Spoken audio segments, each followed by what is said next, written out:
Un piano sanitario straordinario, la Regione Veneto lo sta mettendo a punto per fronteggiare l'impennata di contagi che gli algoritmi prevedono e fino ad ora purtroppo hanno sbagliato di poche unità.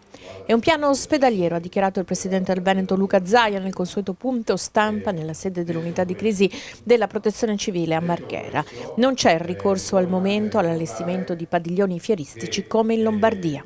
Noi stiamo predisponendo un piano che vi presenteremo, che è il piano che prevede alcune misure straordinarie anche sul fronte della sanità. Abbiamo bisogno, visti gli algoritmi, viste le proiezioni che abbiamo bisogno di fare in modo che ci sia spazio negli ospedali. Da un lato abbiamo la necessità di ricavare spazi e quindi stiamo letteralmente preparando un piano, un piano Marshall se vogliate finirlo così, contro il coronavirus. Dall'altro, quindi in questo piano Marshall, in questo piano strategico del coronavirus, dall'altro abbiamo anche necessità di contingentare gli afflussi agli ospedali relativi ad alcune attività che si possono procrastinare, garantendo sempre la sanità. Un appello lo faccio per dire, non so, l'emodialisi è garantita, un appello lo faccio ai donatori di sangue e veramente di cuore vi chiedo di metterlo in evidenza, non abbiano timori, i reparti sono in sicurezza e quindi vi chiedo veramente di fare un appello ai donatori perché si presentino per le donazioni, perché altrimenti andiamo in difficoltà. Questo assolutamente. Quindi stiamo preparando questo piano e nei prossimi giorni vi presenteremo.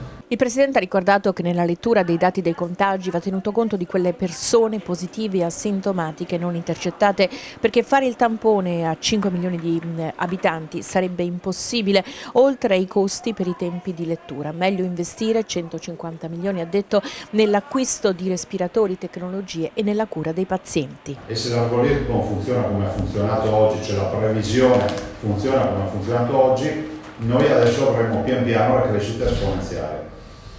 Ci auguriamo che l'uomo sbagli in questa fase e vinca la sorte, vinca, come si può dire, il corso della storia che è quello della natura. Però siamo davanti a un virus temibile, qualcuno dice ma dicevate che non era così, ci dicevano che non era così.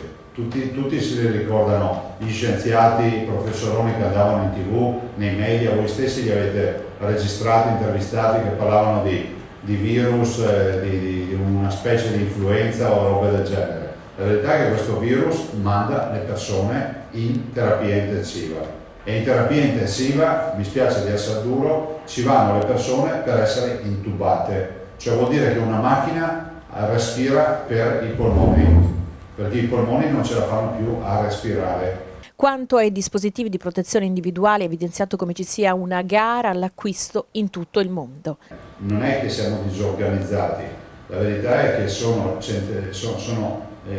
centellinate e ce le danno col contagocce, visto e considerato che ne stiamo comprando in tutto il mondo mascherine, ne abbiamo comprate in Sud America, ne compriamo in Asia, però abbiamo dei tempi di fornitura che non sono quelli propriamente nostri, che sono quelli che ci mettono qualche giorno, però è pur vero che non ne troviamo, cioè non si trova materiale, addirittura una partita da 500.000 è arrivata allo sdoganamento, è letteralmente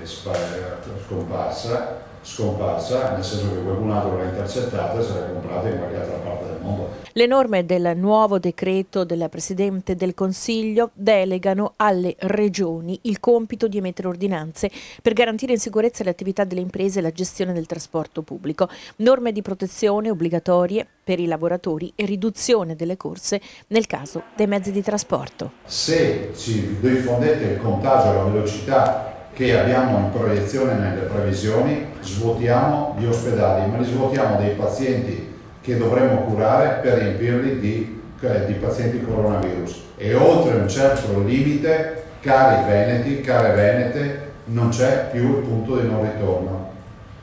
Perché oltre il punto di non ritorno significa che non ci saranno più posti per curare i malati.